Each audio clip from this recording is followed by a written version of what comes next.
tempo de estudos nas cartas de Paulo, cartas do apóstolo Paulo, hoje inicialmente estudando Gálatas, e nós queremos receber com muita alegria o pastor Pedro Júnior, que vai estar ministrando para nós. Vamos dar um aplauso ao Senhor pela vida dele? Deus te abençoe.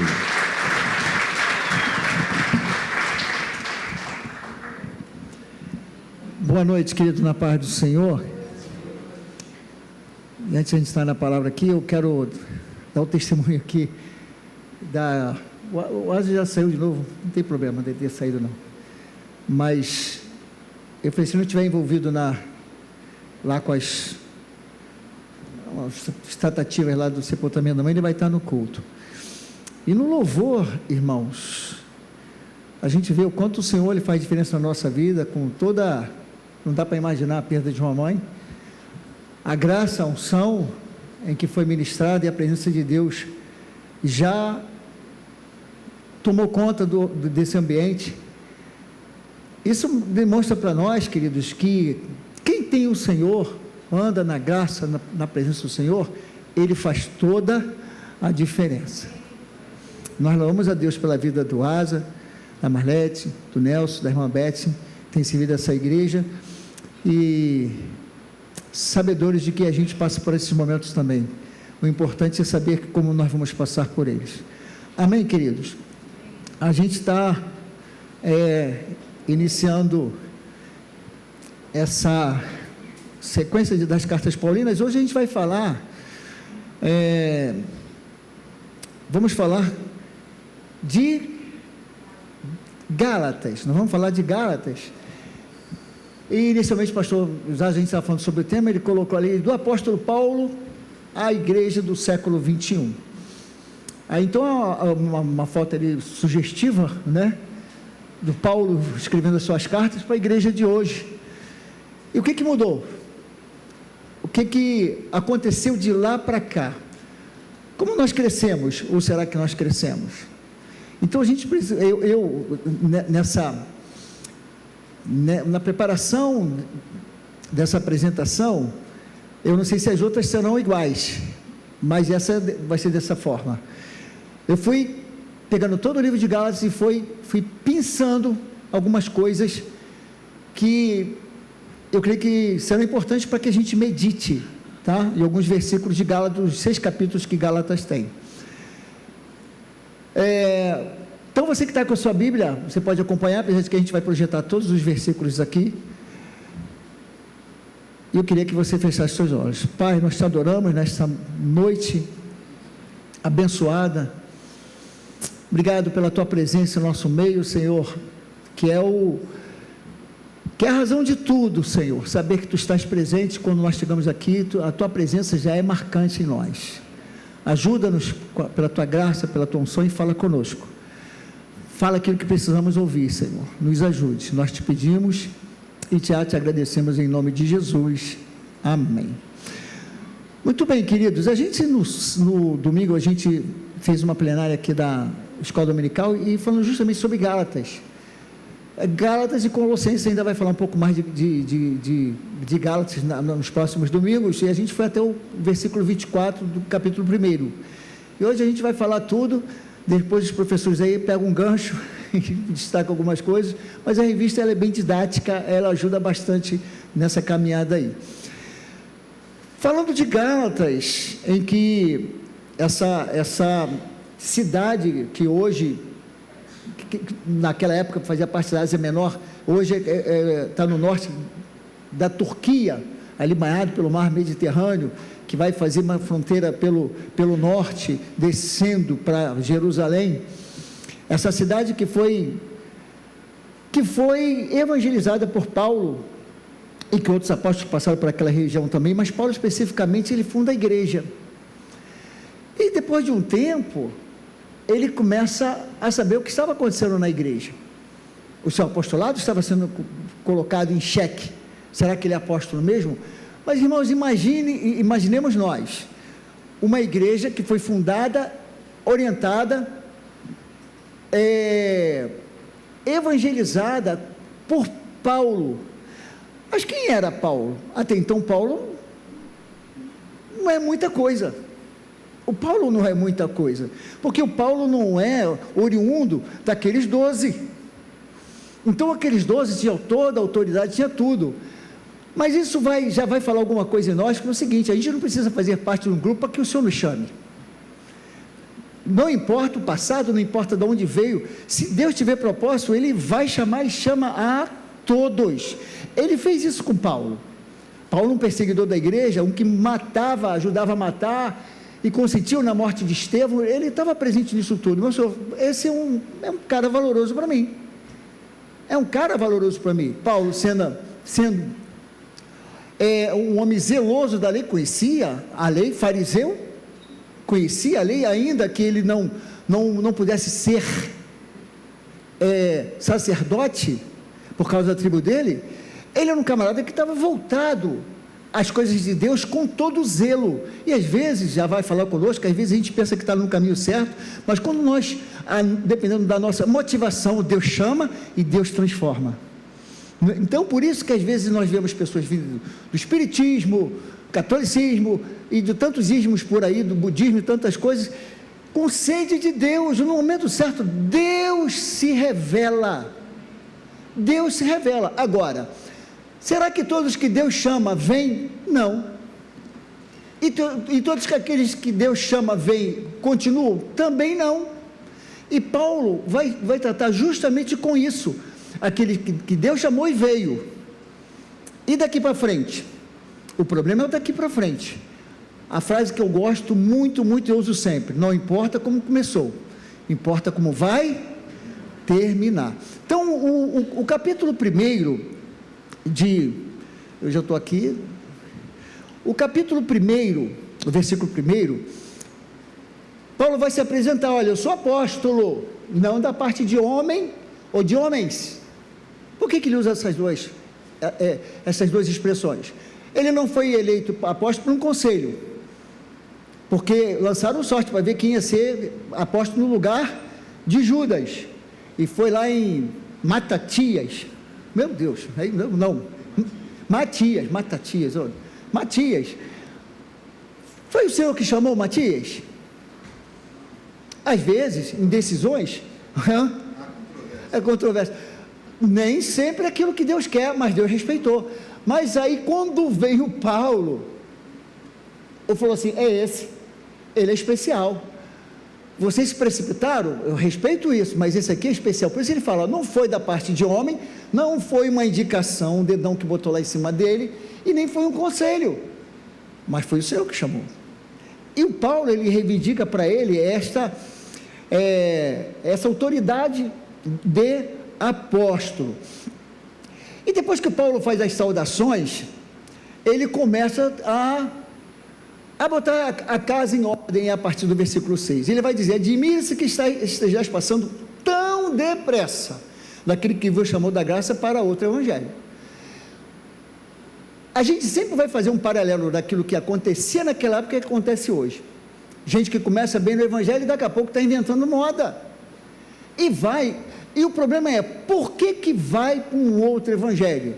Quando o Senhor diz: não removais os marcos antigos. Ele vai falar justamente sobre isso. Vocês passaram muito rápido, vocês acabaram de ser orientados, vocês acabaram de ser disciplinados, discipulados, daqui a pouco vocês já estão pulando para o outro lado. Vocês passaram muito depressa, muito depressa. E no versículo 8, ele vai dizer: por que vocês passaram para o outro lado? Porque foi pregado um evangelho diferente? Se é diferente do que eu preguei, tem alguma coisa errada. E ele vai dizer por quê. Olha, porque ainda que nós mesmos, ou um anjo vindo do céu, vos pregue outro evangelho que vá além do que vos tenho pregado, seja anátema, ou seja, maldito. O que isso diz para nós? A gente pode errar. Você pode ouvir coisas de púlpitos, em qualquer púlpito, coisa errada. Anjo vindo do céu, quantas religiões, ou quantas denominações, vou botar denominações evangélicas ou cristãs, elas são movidas por revelações. Falei aqui no domingo sobre os mormons, que tem um anjo moroni, que é revelação em cima de revelação. Falei de uma outra igreja que é movida de acordo com a sua cofundadora, em que nada se dá um passo se a cofundadora não estiver presente, e ela morreu no início do século passado. Que evangelho que nós estamos passando para o povo? Aonde nós estamos mexendo, onde a gente não pode mexer? E ele fala, ainda que venha um anjo vindo do céu. E tem gente que não vive pelo evangelho, não vive pelo que está escrito no evangelho, vive por aquilo que está na revelação. Cuidado com isso. Toda revelação tem que passar pelo crivo da palavra. É por isso que a gente vê um monte de meninice nas igrejas por aí, porque é revelação, revelação, revelação, revelação, revelação, revelação. Está batendo com a palavra? Cuidado, irmãos, a nossa bússola de certo e errado é a palavra. Fugiu dali, sai. Porque tem gente que não quer ler a palavra, não lê a Bíblia, não quer ouvir, não quer estudar e tal, e quer revelação. Não falta um monte de gente que tem revelação por aí. Eu não sei se vocês receberam, mas eu não sei como é que essas coisas chegam para mim, porque eu não busco. Gente que fica aí fazendo live, vendendo oração. Eu acho que todo mundo já viu isso, né? É possível. Uma oração simples, R$500. Uma oração mais específica, demorada, aí já vai para 2.000. Irmãos, eu estou falando de fato, eu não estou falando não estou inventando. As pessoas fazem isso. Olha, você vai ter aqui revelações e revelações. O que é isso? Cada um busca aquilo que acha. Só que tem um detalhe: se as pessoas ultrapassam aquilo que a palavra diz, Paulo diz o seguinte: seja considerado maldito. Ainda bem que é Paulo que está falando. Versículo 10: porventura procure eu o favor dos homens ou de Deus, ou procure agradar a homens? Se agradasse a homens, não seria servo de Cristo. Qual o problema hoje? Que tipo de pregação nós temos que ter hoje que agrada o homem? É aquela que você sai muito feliz: eu estava querendo ouvir isso, irmãos, como eu estava querendo ouvir isso. Mas o que foi? Falou que eu vou ser abençoado, que vai fazer, vai acontecer. Isso é bom, isso é edificante, mas isso não transforma. E isso não transforma. Eu sei que tem momentos que a gente quer ouvir uma palavra de cura importante, uma palavra de prosperidade, é importante, todos os seus pontos são importantes, mas o mais importante ainda é aquilo que edifica a nossa vida espiritual, porque os bons momentos vêm e vão. A gente acabou de falar aqui a respeito do Asa, da Marlete, que perderam a mamãezinha hoje. Irmãos, só muito crente para a gente passar e vir a casa. Ele não estava aqui, eu falei, de falar o seguinte: não tenho o que fazer, mamãe está na glória, vou para a casa do Senhor. Só quem é crente que entende isso. E é nessa hora que o Senhor faz a diferença na nossa vida. E Paulo vai falar: eu não estou aqui para agradar homens. Ainda que dissesse que ele estava querendo ser populista, você está procurando popularidade. Irmão, vai buscar uma popularidade, passar o que Paulo passou, porque todo mundo quer ser Paulo. Quem é que não gosta de ser como Paulo aqui? Eu gostaria. Você não? Ele foi muito pouco assim, porque sabe o que vem depois? Sabe o que vem depois? O depois é segurar o tranco. A gente cantou aqui: eu estou desgastando a minha vida, né? Pelo Senhor desgasta a minha vida. Aí alguém fica pensando assim: como é que eu estou desgastando a minha vida no Senhor? Só é você ser crente e você passar por toda uma tribulação e você falar: Senhor, eu não faço isso, não faço aquilo, não faço aquilo outro, porque isso me desgasta, isso acaba comigo, mas pelo Senhor eu vou passar por isso. E você vai se desgastando, sabendo que você continua de pé na presença do Senhor.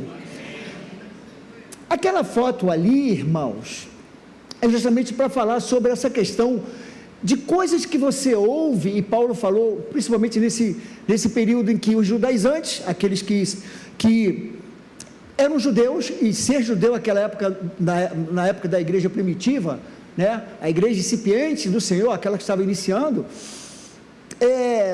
já carregavam um peso muito grande, porque conhecia a lei, Jesus era judeu. Tem gente que fala mal do judeu. Se o nosso Salvador era judeu, como é que você vai falar mal de judeu? É falta de conhecimento da palavra. E sendo uma igreja que estava sendo influenciada pelos judaizantes, que eram os judeus que se convertiam ao cristianismo, eles estavam começando a trazer elementos do judaísmo para dentro da igreja, e isso estava trazendo problema. Ele falou assim, não, ou a gente é uma coisa ou a gente é outra. As nossas origens a gente não nega, e foi bom ter passado por lá. Agora daqui para frente é diferente, porque a lei ela traz escravidão, e trazia porque ninguém conseguia cumprir. Quando eu coloquei aquela foto ali, irmãos, as fotos que eu coloco, eu busco foto de domínio público. Eu falei assim, botou a minha foto, está no YouTube, então se é de domínio público a gente fica mais tranquilo. É uma igreja que está adorando com a mão. E o outro, o que a gente está vendo ali? Um casal, não sei quem é, nem quero saber quem é, está ajoelhado com as mãos em cima de quê? Que aquilo ali é a Arca da Aliança, né? Esse é um tipo de judaizante na igreja, em que vendendo, tem igreja que vende as maquetezinhas da Arca da Aliança, e o talit, ou o tarat, kippah, teve uma grande igreja, eu já falei, uma grande igreja, principalmente em São Paulo, que estava vendendo lá, que o pessoal canta as músicas aí, não importa, vendendo o mezuzá. Você sabe o que é o mezuzá? Mezuzá é um equipamento assim, pequenininho, que coloca na porta, que o judeu tem. Lá em Israel, quase todas as casas, hotéis têm, tá? A gente esteve lá e olhava todas as portas dos hotéis, tem o mezuzá. Ali leva livros da lei, Levítico, em que o Senhor falou, você vai carregar na testa, vai levar e vou colocar nos seus portais. Então, o judeu fez isso, e essa grande igreja estava fazendo isso, vendendo. Olha, você está levando a bênção para a tua casa. Há um tipo de judaizante no nosso tempo também. A gente tem que saber onde vai. Eu sei que tem igreja que por aí, menorá em cima da mesa, não nos representa. Paulo está combatendo isso. Eu não quero ser hipócrita, eu tive Israel, e tenho alguns castiçais menorás na minha casa, que eu trouxe, dei de presente alguns pequenininhos, é um grande souvenir, e às vezes quando a gente faz algumas demonstrações palestras, eu trago e tal, mas irmão, não passa disso, porque menorá não nos representa. Agora, tem muita história, a gente precisa entender por que o Senhor mandou fazer aquilo, mas não é para nós, é para o povo judeu. Tem valor representativo do que o Senhor queria falar a respeito do menorá. A gente pode fazer um estudo só sobre o menorá um dia? Claro que tem, mas não é para a gente colocar no púlpito, a gente está tirando foco. Aí tem um menorá, tem bandeira de Israel, tem não sei mais o que, babá. A gente prefere ficar com a cruz. Hoje a gente está ficando com a cruz, antigamente nem quando botava, não, essa aí é de outra religião, a gente não se identifica com esse negócio aí. Bobagem, que a gente vai vencendo, tá? Eu só estou no começo, tem coisa dessa. Versículo 12, porque eu não o recebi, nem o aprendi de homem algum, mas mediante a revelação de Jesus Cristo. Presta atenção nisso. Falei isso, vou voltar a falar. A gente precisa ter cuidado com aquilo que a gente ouve, e tem gente que gosta de ouvir um monte de pregador, ler um monte de livro. Que bom que você faça isso, mas a nossa referência sempre é a palavra. Eu quero uma revelação, preciso de uma revelação, leia a Bíblia. A maior revelação que nós temos é a Bíblia, porque ela fala de Jesus, de Gênesis, Apocalipse. Não, preciso de um profeta, preciso de uma revelação. Cuidado que nessa revelação pode ter muita mão do homem e você é para o caminho errado. Eu creio em revelação. Antes que eu falei assim, esse pastor não crê em revelação. Meu irmão, eu creio, eu já falei isso, eu sou mais de 100% pentecostal, creio em revelação, creio em sonho, creio em profecia, eu creio nisso tudo, mas dentro de um critério, não é essas meninices que a gente vê por aí. É isso que Paulo está falando. Olha, eu não recebi de homem, não foi alguém que veio no meu ouvido e falou, eu recebi do Senhor, como ele fala na ceia, no primeiro, acho que no capítulo 11, a partir do versículo 23, porque eu recebi do Senhor, que eu também vos ensinei. Então, é um camarada que está recebendo direto de Deus, e depois que fecha, o que passar dali fala, Se eu vier com uma história diferente dessa que eu falei, vocês podem me jogar pedra, mas ele não fez isso. A gente pula para o versículo 18, olha só que interessante, a gente precisa aprender muitas coisas com Paulo. Versículo 18, decorridos 3 anos, eu subi a Jerusalém para avistar-me com Cefas. Quem é Cefas? Pedro. Permaneci com ele 15 dias, e provavelmente, eu botei ali, grafei bem, ele estava em Corinto, tá? Ele estava na igreja de Corinto. Ele não viu outros apóstolos, senão Tiago, o irmão do Senhor. Pode ter uma conversa rápida com o Tiago, mas ele só teve com Cefas, e não teve com mais ninguém. E nessa conversa, eles se conheceram, e a gente entende que Pedro falou muita coisa, foi um seminário intensivo, que o Paulo tem tido com o Pedro, porque Pedro está juntinho de Jesus, ele está ali aprendendo, ele viveu tudo aquilo que Jesus passou, até o último momento. E depois, eu disse, depois desses 3 anos, tá? Passados que ele passa os 15 dias só em Jerusalém, ele não faz o ministério em Jerusalém, porque Jerusalém é um centro. Às vezes a gente acha na nossa vida que a gente está lá no centro, e às vezes Deus quer nos preparar fora, mas eu tenho que estar lá, eu tenho que estar no meio. Irmãos, quem te vê não é um homem, é o Senhor. Mas o meu trabalho precisa ser mostrado. Irmãos, trabalhe para o Senhor, que o Senhor está vendo, porque o Senhor, ele não vai te decepcionar, o homem vai, e você vai achar que é mais do que pensa que é. O Paulo não teve essa preocupação. Por que ele não tinha essa preocupação? Porque ele sabia quem foi que o chamou. Se a gente tem a convicção de quem o chamou, irmão, a gente está preocupado com o que o homem vai falar, o que o homem vai fazer, as decisões que o homem vai tomar. Paulo fez isso, passou aqueles 15 dias, depois ele vai lá para a região, lá para o norte, Síria, lá a Cilícia, lá para cima, norte de Israel, Síria, lá para cima.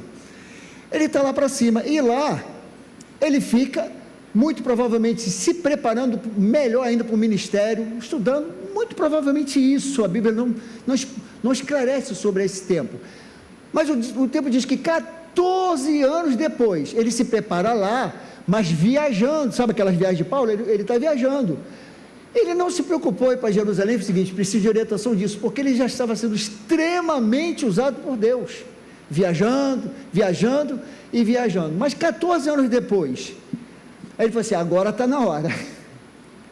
Há um tempo, irmãos, em que Deus prepara para momentos claros e específicos.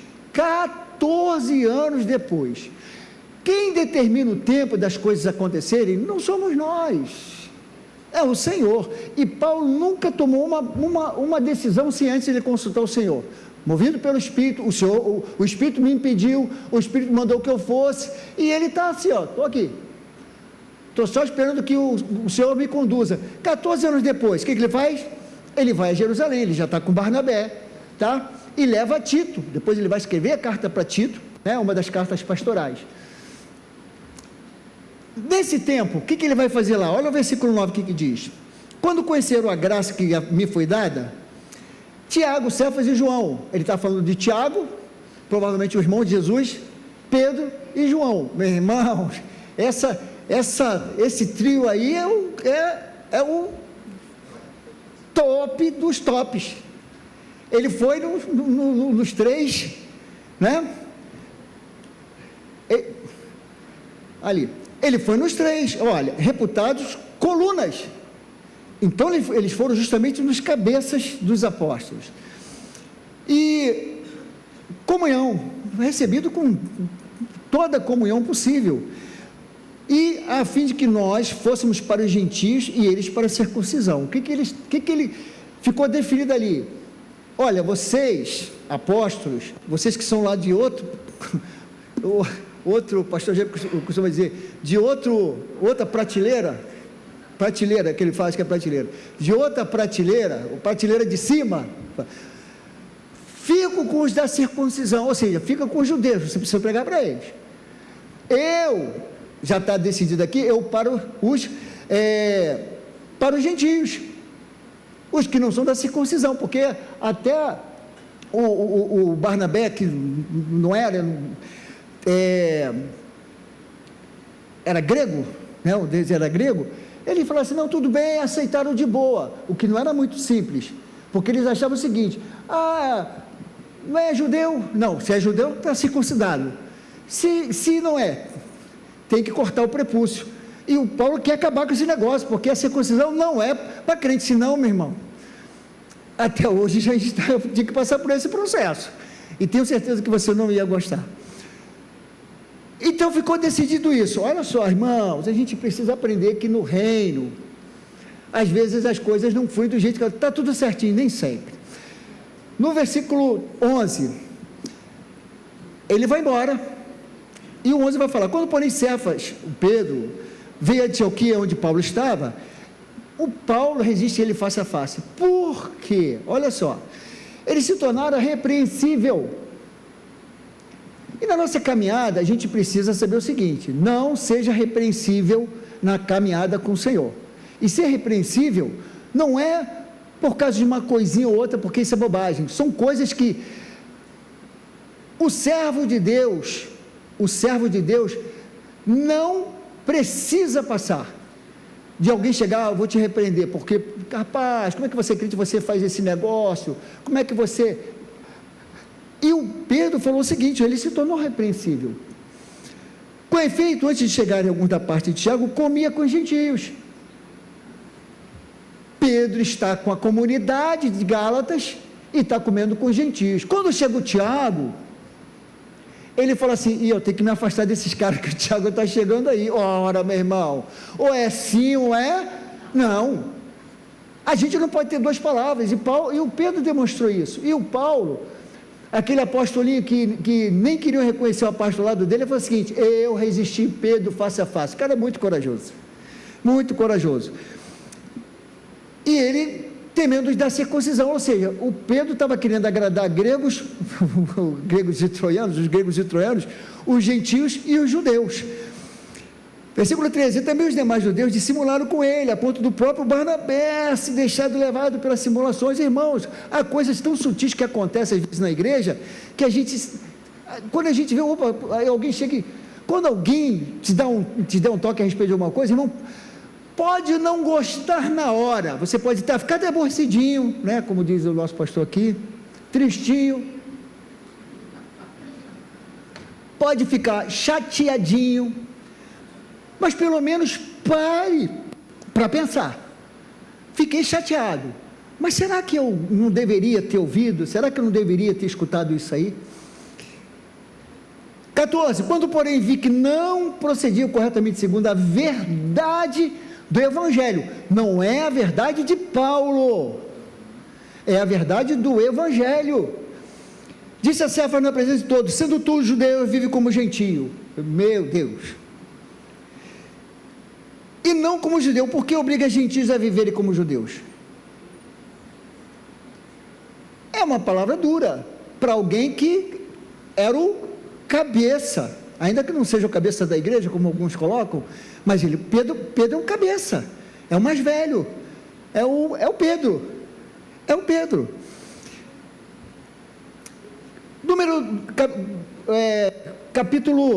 capítulo 2, sabendo contudo que o homem não é justificado por obra da lei, e sim mediante a fé em Cristo Jesus, temos crido em Jesus, e nós não somos justificados por obras da lei, mas nós somos justificados na fé no Senhor. Então ele está falando o seguinte, deixa o legalismo de lado, pastor, nós não temos legalismo aqui, judaico na nossa igreja, às vezes a gente carrega um legalismo conosco, às vezes nós somos legalistas em algumas coisas, e a gente cria uma barreira porque a gente é legalista, não, eu não aceito isso, não aceito aquilo, faço crivo de acordo com a palavra, e não de acordo com o conceito que você tem. Versículo 20, logo, já não sou eu que vive em mim, que vive, mas Cristo vive em mim, ou seja, o que Paulo está querendo dizer com isso?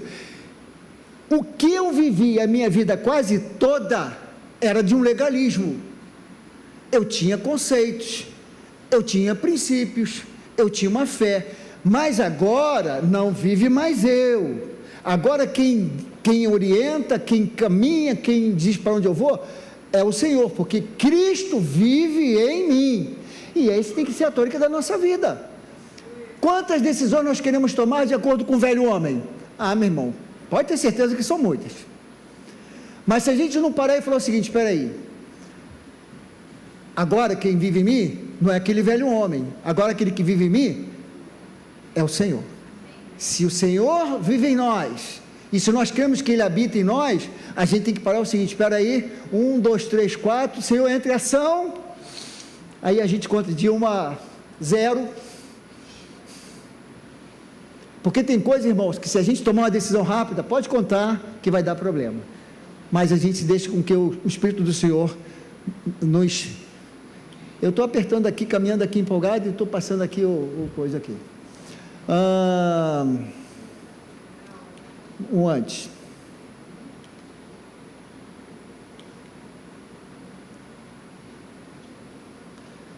Engraçado que eu estou passando aqui, achando que vai passar aqui também. Acredite que eu pensei nisso, irmãos.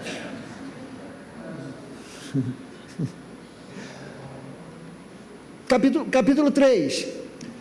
Sois assim insensatos, que tendo começado no Espírito estejais agora vos aperfeiçoando na carne. Olha que eu falei, não importa quando começa. Às vezes tem gente que começa mal no Evangelho, começa e mesmo se acerta. E tem gente que começa bem demais, e eu já vi isso na minha vida. Talvez alguns dos irmãos começaram bem, mas aquele camarada era uma benção. Onde ele está? Está no mundão. Cantores, a gente vê alguns aí, começaram bem demais. É por isso que eu estava domingo retrasado, pregando lá em Guapimirim, Marco Aurélio, nosso pastor Marco Aurélio, no louvor, sentindo a presença de Deus. Aí eu falei dele lá, falei: irmãos, vocês não conhecem o valor desse cara aí, roda o Brasil. Conheci o Marco Aurélio há uns 35 anos atrás, mais ou menos, lá em São Cristóvão. Ele no começo de ministério, louvor, e eu no começo, ainda nos primeiros passos, no ministério também. Eu falei para ele, ousadamente, né? Os pesos normalmente não são fáceis, não. Eu falei: rapaz, meu querido, ele no louvor, fazendo louvor em São Cristóvão, que não era qualquer um que cantava lá, não era qualquer um, não. Eu falei assim para ele: por favor, nunca se corrompa, como a gente tem visto já naquela época, estou falando mais de 30 anos atrás, como alguns que a gente já tem visto, andando ele caminho, não, vou ficar firme, e está firme até hoje, e faz parte da nossa igreja, é membro da nossa igreja, pastor da nossa igreja. E eu falei isso lá, entendeu? Gente, quantos começaram bem e acabaram mal? Graças a Deus, ele começou lá devagarinho, o violão dele com aquelas músicas que me abençoaram muito e abençoam até o dia de hoje. Versículo 10: todos quantos, pois, são da obra da lei, estão debaixo de maldição. Cristo nos resgatou da maldição da lei, fazendo-se maldição por nós, e etc., que a gente já conhece. Versículo 25: mas tendo vindo a fé, já não permanecemos subordinados ao aio. O que é o aio? O aio é o tutor, é aquele que educa, principalmente de criança. A gente não tá mais sendo educado como se fosse criancinhas, porque tem crente que quer ser tutoriado, tutoriado a vida toda. Quando é que a gente vai crescer e deixar de ser teu tutorzinho para ser o seguinte: não, eu agora tenho que abençoar as pessoas, eu tenho que ensinar as pessoas, eu tenho que fazer discípulos também, porque eu fui discípulo. E tem gente que quer ser aio, né? Subordinados ao aio o tempo todo. Quanto tempo, pastor, eu sou novo convertido, ainda não sei, quanto tempo você tem? 10 anos.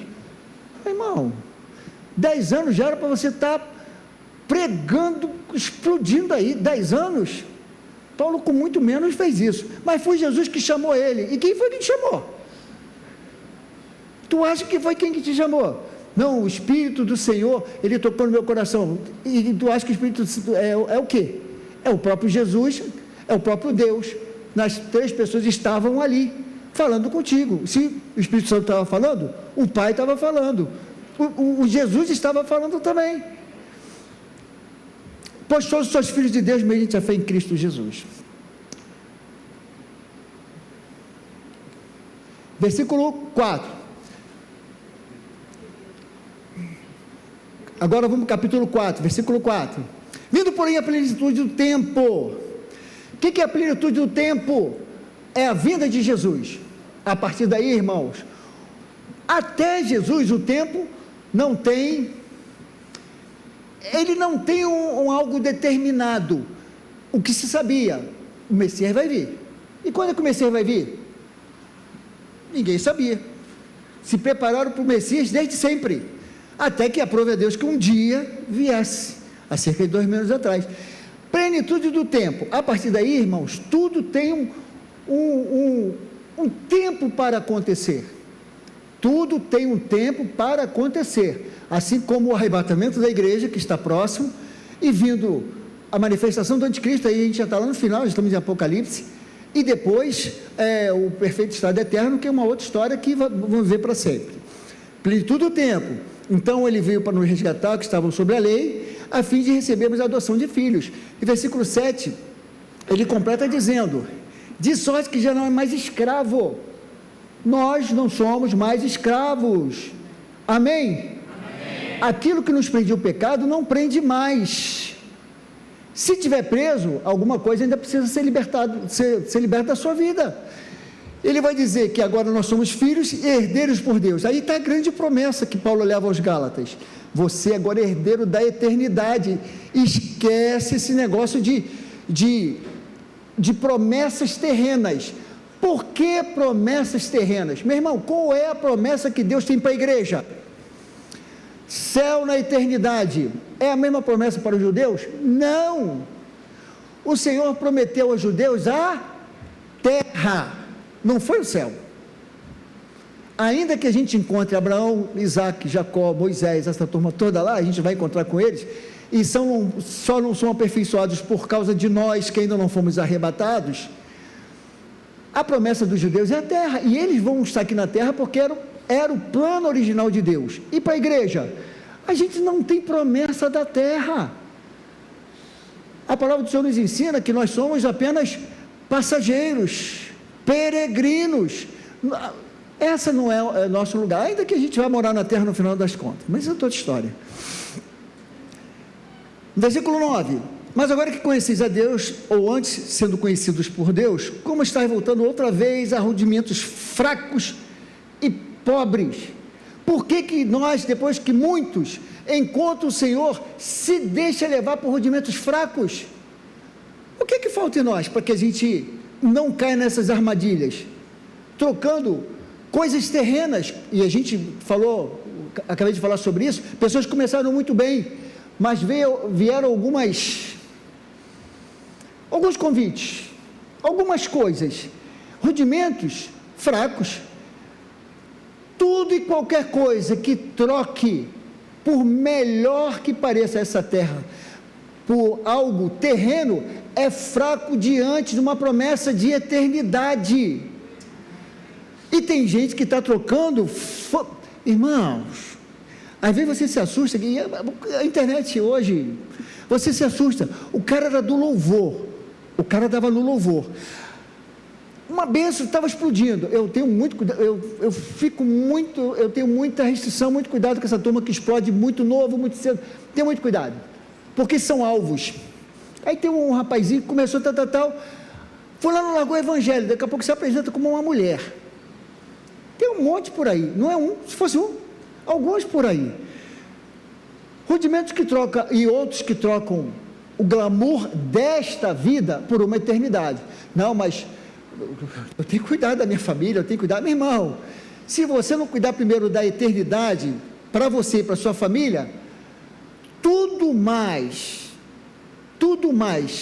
vai ser efêmero, tudo mais não vai ter valor, porque o tempo passa com muita pressa, com muita rapidez, e quando a gente olha para trás, vê quantas coisas aconteceram na nossa vida. O mais importante disso, não importa se coisas boas ou ruins, com certeza elas acontecem, é que a gente continua na presença do Senhor, e a gente não quer trocar nada, nenhum rudimento fraco pela eternidade, e mesmo que fosse forte, porque tem gente que troca a salvação por glamour, por dinheiro, por fama.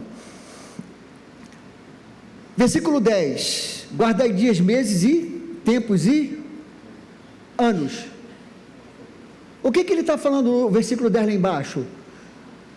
Olha só, você não tem que guardar, quanto tempo tem que guardar? Não tem prazo de validade, você tem que guardar dias, meses, tempos e anos, sempre na presença do Senhor. Guardai, guarda o tempo. Por quê? Porque a qualquer momento Jesus volta. Versículo 15, ainda em Gálatas 4, se possível for, teria arrancado os próprios olhos para nos dar. O que Paulo está falando aqui? A igreja recebeu ele bem demais quando ele fundou a igreja ali, e Paulo fala do espinho que ele tinha na carne, provavelmente foi um problema de visão, e por isso que a Bíblia é autoexplicativa, porque num algum momento ela vai te dizer o que ela quis dizer lá atrás. Ele fala o seguinte: olha, vocês me receberam tão bem, e vocês sabiam da minha dificuldade, e Paulo pode ter escrito uma carta ou outra, mas a maioria foi de amanuenses, pessoas que escreveram para ele, e o Paulo vai falar: ó, vocês estavam tão sensíveis comigo, que vocês queriam dar meus olhos, agora vocês querem arrancar meus olhos, vocês queriam me dar os olhos, para que eu resolvesse o meu problema, agora vocês estão querendo arrancar meus olhos. Como que se muda de um modo para o outro de repente? Aí ele vai falar, Paulo vai usar uma expressão aqui que a gente precisa fazer uma interpretação. Ele diz: ó, eu queria estar com vocês aí, mas é para falar convosco em outro tom, porque eu estou perplexo. Que ninguém em algum momento diga da nossa igreja: estou perplexo com aquela igreja. Perplexo. Se a perplexidade aparecer, que seja para a glória do Senhor e não para a vergonha nossa. Pastor, mas a igreja do Senhor, a gente fica perplexo com algumas igrejas aí. Mas, pastor, mas e as outras igrejas? Irmão, a gente não pode tapar o sol com a peneira. Que a gente seja sábio em não aprender com os seus próprios erros, mas aprender com os erros dos outros. O sábio tem isso. Vamos caminhar. Versículo 5. Para a liberdade foi que Cristo nos libertou, permanecei, pois, firmes, e não entre de novo na escravidão. E o versículo 7, vocês estavam correndo bem, quem impediu de continuar a obedecer à verdade? A gente pode ter muitos argumentos para falar: pastor, eu deixei porque eu vi uma palavra. Todo mundo quer justificar uma atitude de sair da igreja ou sair da presença do Senhor. Por quê? Não, porque o pastor, porque a irmã, porque o fulano, porque aquela... Irmão, se a gente for arrumar motivos para a gente sair, a gente vai arrumar. Você vai arrumar, só não vai justificar. Desculpa a gente vai ter. Desculpa a gente vai ter. E sabe o que a gente vai fazer? A gente vai buscar sempre o lugar perfeito, que as pessoas são perfeitas. Você não vai encontrar. Você não vai encontrar. Você estava correndo bem. Quem impediu de você continuar? Ninguém pode falar o seguinte: eu me desviei por causa da fulana, do pastor, porque eu ouvi uma palavra e não gostei. Ninguém. Por que quem se desvia por causa disso? É porque já estava desviado e queria só um argumento para dizer que saiu, que fez aquilo ali. Ah, porque estava muito difícil e aquele pastor... Irmãos, o que não falta é lideranças aí para derrubar você. Mas em quem você tem crido? Em quem você tem crido? Quem é o teu juiz? E você estava correndo bem, não parei de repente, rapaz, o que houve contigo? Não, eu saí. Aí vem, Paulo vai ainda dizer, no versículo 9, um pouco de fermento leveda toda a massa. O que ele está querendo dizer com isso? Cuidado com as suas palavras, porque às vezes uma palavra em um meio, uma comunidade, vai levedar a massa. É que nem a mosca no perfume, ela estraga o perfume. Não seja mosca no perfume de alguém, não seja uma mosca no perfume da igreja, porque o preço vem. porque o preço vem, e isso serve para todos nós, todos. Não seja mosca no perfume da igreja, porque o perfume vai estar estragado e a culpa vai ser sua e as consequências virão. Gálatas capítulo 5, porque vós, irmãos, fosse chamada a liberdade, porém não useis da liberdade para dar ocasião à carne. Já cansei de ouvir, o Senhor me libertou, eu sou livre para fazer um monte de coisa. Vamos com calma, antigamente, eu não vou falar que é do meu tempo, porque no meu tempo, eu estava conversando com minha esposa sobre isso, o professor falou assim, porque antigamente no meu tempo era assim assado. Meu irmão, sabe quando é meu tempo? Hoje é o meu tempo. Porque antigamente, meu irmão, tu está vivendo é hoje, o antigamente já passou, é hoje, o teu tempo não é ontem, o teu tempo é hoje. Porque eu fiz o que eu fazia, é o que você faz hoje, o que você fez lá atrás não interessa o que você fez, o senhor quer saber o que você está fazendo hoje, porque lá atrás, pastor, eu tenho crédito, esquece, você não tem crédito nenhum, sabe quanto é o teu crédito? 0, eu já fiz muito pela obra, você não tem mérito nenhum nisso, porque está arriscado alguém chegar aqui, se converter amanhã e trabalhar, e ser muito mais relevante que você. Não useis da liberdade para dar ocasião à carne. Eu sou livre, e acha por cada liberdade você pode fazer qualquer coisa? O Senhor me libertou do jugo do pecado, então ele continua a ter que ficar fora da sua vida. Cuidado com as palavras, com as atitudes, com o comportamento, com as vestimentas. Não dê liberdade à sua carne, achando que você é livre para fazer qualquer coisa. Versículo 14, porque toda lei se cumpre em um só preceito, amarás teu próximo como a ti mesmo. Irmão, o amor, ele supera tudo, as diferenças, os problemas, ele supera tudo. Você ama, e pronto. Amor, Senhor, eu estou amando no Senhor, mas e aquele coisa, eu estou amando no Senhor, o resto eu não quero saber, porque o amor vai fazer com que eu supere as minhas diferenças. Versículo 15, se vós porém vos mordeis e devorais uns aos outros, não sejais mutuamente destruídos. Tem diferença? Acerte as coisas. Tem diferença? Acerte as coisas. Não acumule, porque se acumular é pior, e a destruição vem. Não preciso dizer de igrejas que houve esse tipo de problema, não acertaram, a destruição veio mútua, e as igrejas acabaram, principalmente vindo de liderança. Um puxa para cá, outro puxa para lá, um está devorando o outro, por causa de igreja, de poder, de tomar, a igreja que sofreu as consequências. Versículo 16, andar no Espírito jamais satisfareis a concupiscência da carne. Carne milita contra o Espírito contra a carne. Está pensando que vai parar? Pastor, já tenho 40 anos de crente que nem eu. 40 anos de crente, meu Deus, se eu não cuidar da minha carne. Dá uma brechinha para você ver o que acontece. Pastor, 50 anos, olha aqui, meu tio aqui, pastor Célio. Quem não sabe, ele é meu tio, tá? Pastor Célio. 86, tá velho. E eu fico feliz, apenas um parênteses, eu fico feliz que ele falou outro dia, que ainda velho na sua velhice dará frutos, e ele continua dando fruto aqui nessa igreja, junto com hoje, com o pessoal da terceira idade aqui, com os sêniors. Sênior, tem que falar a palavra bonita, né, sênior?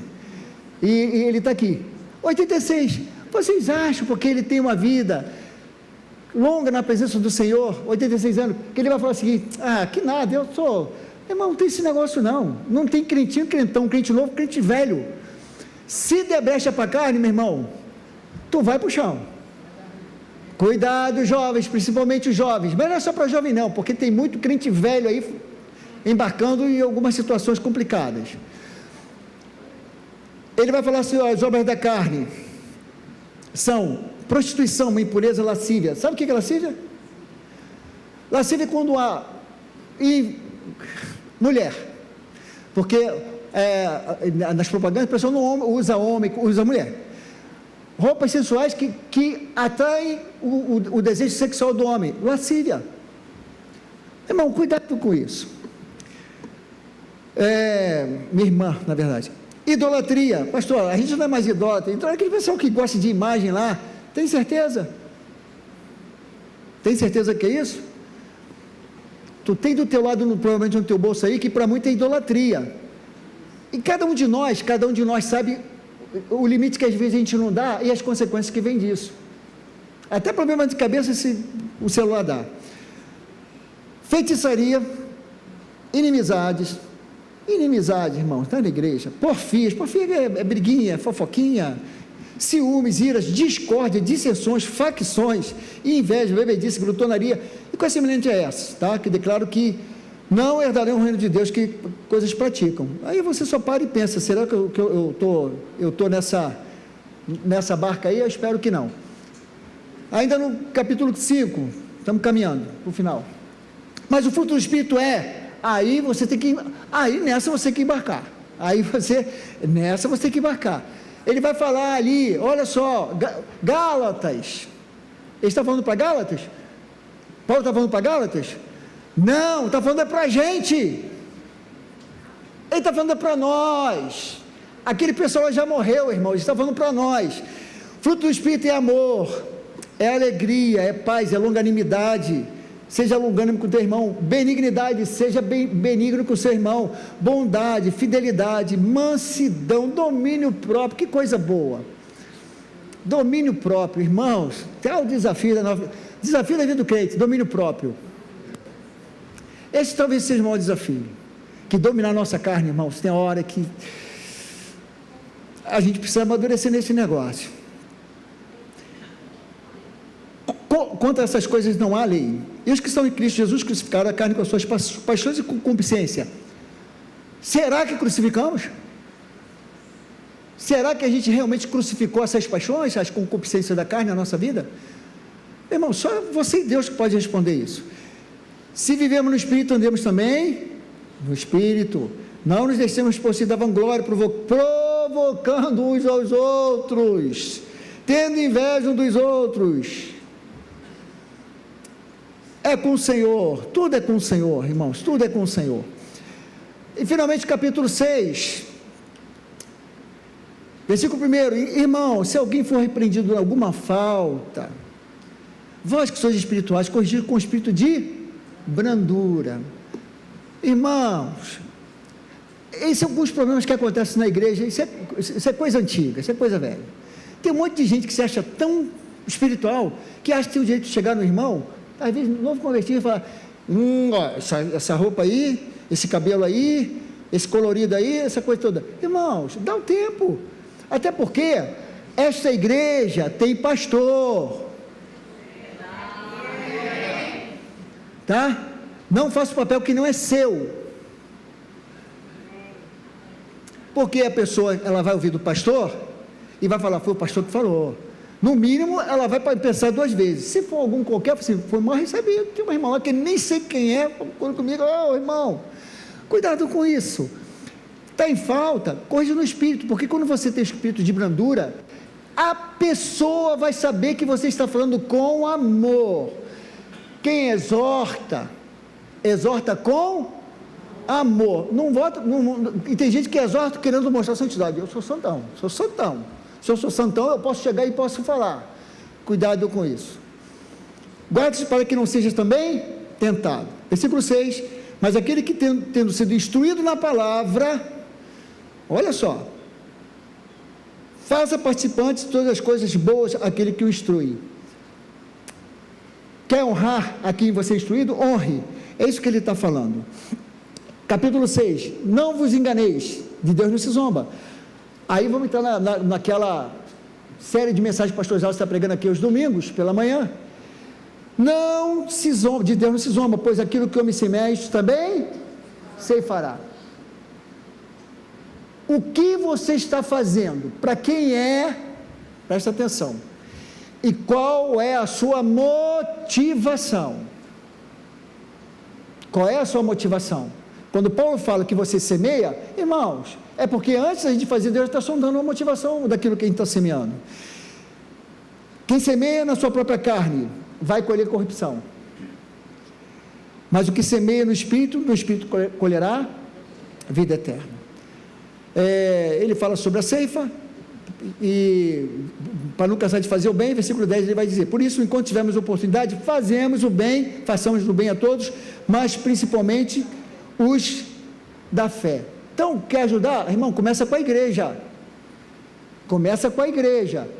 mas não quer dizer que você não vai ajudar o camarada que está pedindo lá fora, que você sentir que deve, porque não é todo mundo que a gente chega e dá dinheiro na rua, sentir que deve, mas com os domésticos da fé, quando alguma necessidade aparecer. E finalmente o último slide ali, isso, o capítulo 6 ainda de Gálatas, versículo 15, pois nem a circuncisão é coisa alguma, nem a incircuncisão, mas ser nova criatura. O que é que Paulo está falando com isso? Não importa se você se apresenta como um bom trabalhador ou bom trabalhador, os conceitos que você tem ou deixa de ter. O que você precisa ser é nova criatura. Eu acho que, eu creio, irmãos, que essa frase, o ser nova criatura, ele vai resumir aquilo que a gente precisa ser na nossa caminhada com Deus. Nascer de novo. Se não nascer de novo, eu falo sempre isso, às vezes o pessoal do curso fica assim me olhando meio torto. Você vai fazer todos os cursos bíblicos, você vai fazer teologia, bacharel, mestrado, doutorado, casado para sempre, casado eternamente, paz para a vida inteira, paz para a eternidade. Você vai fazer homens ao máximo, homem magnífico, super-homem, mulher maravilha, mas se não nascer de novo, não vai mudar nada. É o que Paulo está falando para os Gálatas. Primeiro, nasça de novo, e depois se prepare. E para terminar, versículo 17, enquanto você fica de pé. Quanto mais, e a Asa pode se aproximar. Quanto mais ninguém me moleste. Olha o que Paulo diz, irmãos. Quanto mais ninguém me moleste. Ou seja, não fica querendo arrumar algumas coisinhas que queiram me ferir, que queiram me machucar. Não fica querendo vir com conversinha não. Sabe por quê? Porque enquanto alguns falam de palavras, Paulo vai falar o seguinte: eu carrego comigo as marcas do Senhor Jesus. A gente falou sobre desgastar, que a gente quer se desgastando, estou me desgastando a minha vida. Paulo gastou a vida dele toda pelo Evangelho, e as marcas que ele fez, não foi essa marca de tatu que você quer colocar aí no seu corpo não, tá? Isso é para mostrar para o mundo. Ih, pastor, falei. Isso é para o mundo, Paulo carrega as marcas do Senhor Jesus. Paulo carrega as marcas do Senhor Jesus. Quer levar alguma marca? Quer que as pessoas vejam a marca em você? As marcas do Senhor Jesus. E essas marcas, é possível que a gente não vai aparecer com lãs nas nossas costas, de chicotada, que a gente foi açoitado por ser crente, por pregar o Evangelho. Muito provavelmente isso não vai acontecer. Provavelmente a gente não vai passar por um naufrágio. Provavelmente a gente não vai ser apedrejado. Não vai ter marca no rosto, sangue escorrido por causa disso. Isso não vai acontecer. Mas quando as pessoas virem em nós aquilo que nós passamos, as humilhações, os momentos difíceis, as injustiças, as coisas ruins que essa vida oferece, a gente vê. Ouvimos do pastor Zé que quebrou o fêmur, já anda numa cadeira de roda. Irmão, não dá para imaginar um sofrimento desse. E eu estava pensando nele aqui à noite, eu falei, meu Deus, esse homem carrega as marcas do Senhor. Ele carrega as marcas do Senhor. Mas a gente não quer marcas, a gente quer marca que o povo vê, admire. Coloque uma coisa na sua cabeça: toda vez que você sofrer pelo Evangelho,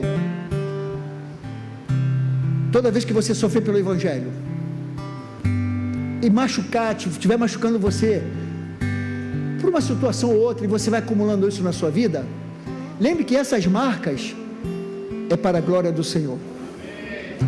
Lembre que essas marcas exaltam o nome do Senhor, e o nome do Senhor vai ser exaltado na sua vida por causa das suas marcas. Marcas que exaltam o Senhor e não a sociedade. Pensa nisso nesta noite. E deixa que o Senhor marque você. Talvez não seja a melhor coisa a ouvir nesta noite. Eu não quero carregar essas marcas, não. Eu também não quero, irmão, não quero ser marcado, não. Mas se nós estamos na caminhada com o Senhor,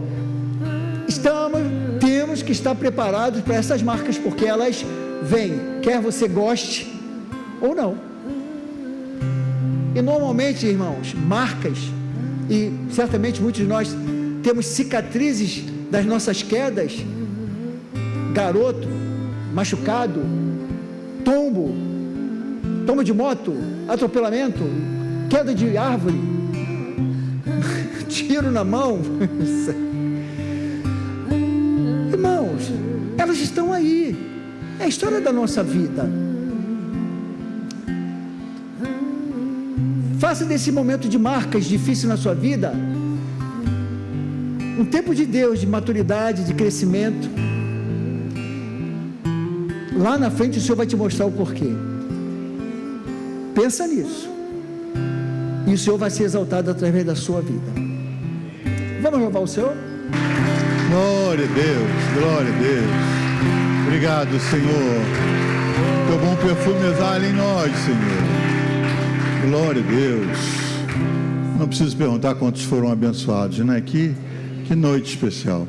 Quanta coisa em 6 capítulos, em 40 minutos, e a gente poder entender um pouquinho do que Paulo, há 2000 anos atrás aproximadamente, escreveu, pensando numa cidade, mas atirou para eles e acertou em nós, não é? Quanta coisa linda. Glória a Deus por isso. Eu louvo a Deus da vida do pastor Pedro. Semana que vem ele está de volta aqui ministrando. Agora ele citou um versículo, irmãos, que diz assim: e Paulo resistiu a Pedro na cara. Eu vou fazer isso agora. No domingo, meu querido amigo pastor Pedro fez uma citação aqui, e deixa eu distinguir com os irmãos.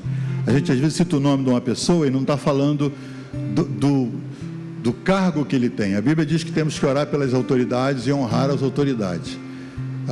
Nós temos um presidente, né? Alguns não votaram nele, creio que a maioria aqui não votou nele, mas é o presidente, é o que está lá. Por alguma razão ele entrou, e foi citado aqui no domingo, até o pastor falou sobre o possível destino eterno.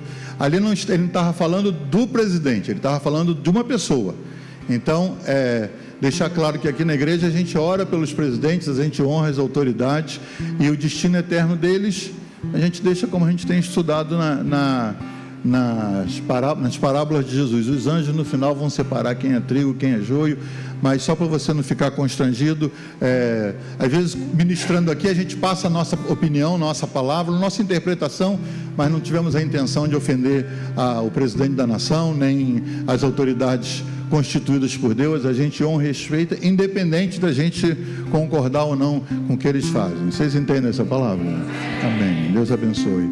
Vamos orar terminando. Pai, em nome de Jesus, a gente só tem que te agradecer, Senhor, por essa palavra tão vinda de Ti, Senhor, do Teu trono para nosso coração.